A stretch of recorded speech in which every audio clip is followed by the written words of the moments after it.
I'm Max Pringle with these headlines. Hundreds are feared dead after a cyclone struck the French overseas territory of Mayotte. France is rushing aid to the Indian Ocean territory. Karen Chamas reports. The death toll in the French territory of Mayotte from Cyclone Chido is several hundred and may run into the thousands.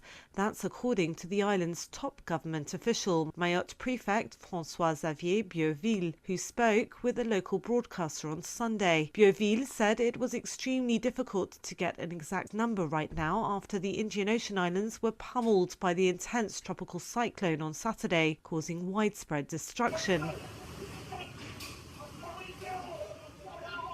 Footage obtained by the Associated Press showed policemen and residents sheltering from the cyclone and corrugated iron roofs on the streets.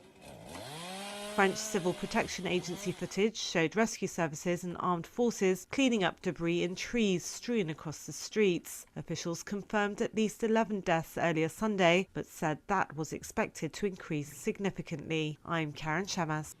South Korea's Constitutional Court began its first meeting today in the impeachment case to determine whether to formally unseat or reinstate former President Yoon Suk-yeol over his martial law declaration earlier this month. More from Laura Westbrook. The Constitutional Court has up to 6 months to decide whether to uphold the impeachment. Fresh elections must be held within 2 months if Yoon is impeached. The Prime Minister Han Duck-seo is serving as interim leader in Yoon's stead. There is also another investigation into Yoon and his inner circle over potential charges of insurrection over the short-lived martial law. Laura Westbrook, Hong Kong. Former Syrian dictator Bashar Assad has issued his first statement since being toppled from office last week. He says he didn't intend to leave the country. Karen Chamas has more.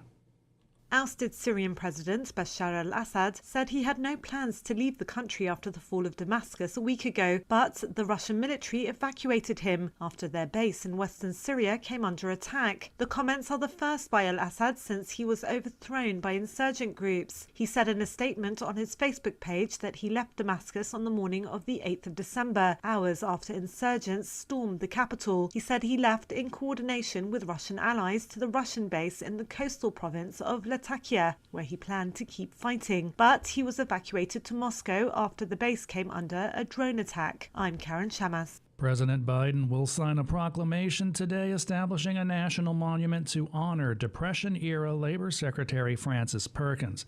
Perkins became the first woman to serve in a presidential cabinet when Franklin Roosevelt tapped her to be a point person in his New Deal program. Jennifer King reports. Today, President Biden is signing a proclamation establishing a new national monument in Newcastle, Maine, the family homestead and burial place of Frances Perkins. As a labor secretary under Franklin Roosevelt, she was the nation's first female cabinet member and a driving force behind the New Deal. Perkins was a suffragette with a master's degree from Columbia University who witnessed the 1911 Triangle Shirtwaist Factory fire. She earned respect working on fire safety, labor, and industrial policy issues in New York with Theodore Roosevelt and Governor Al Smith. As labor secretary for 12 years under FDR, she's credited, among other things, with helping establish Social Security, New Deal jobs programs, and the National Labor Relations Act that established workers' rights. The Labor Department building on the National Mall in Washington, D.C. bears her name. I'm Jennifer King.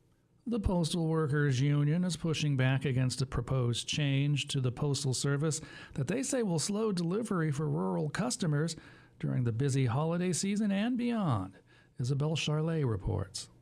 Among other things, the proposal aims to cancel afternoon deliveries and pickups for areas that are more than 50 miles from a regional hub. Postmaster General Louis DeJoy says elimination of night pickups could save the post office more than $3 billion a year. Daniel Cortez with the Oregon Postal Workers Union says reducing services does not make sense financially. To think that eliminating services, reducing standards, basically providing the American people with less reliable service is somehow going to make money. It's nonsense. This is the most recent in a series of changes included in DeJoy's 10-year Delivering for America plan. The union says DeJoy, who was appointed under President Donald Trump, has already raised prices for stamps while closing post offices across the country, especially in rural communities. I'm Isabel Charlet. And those are the headlines. I'm Max Pringle.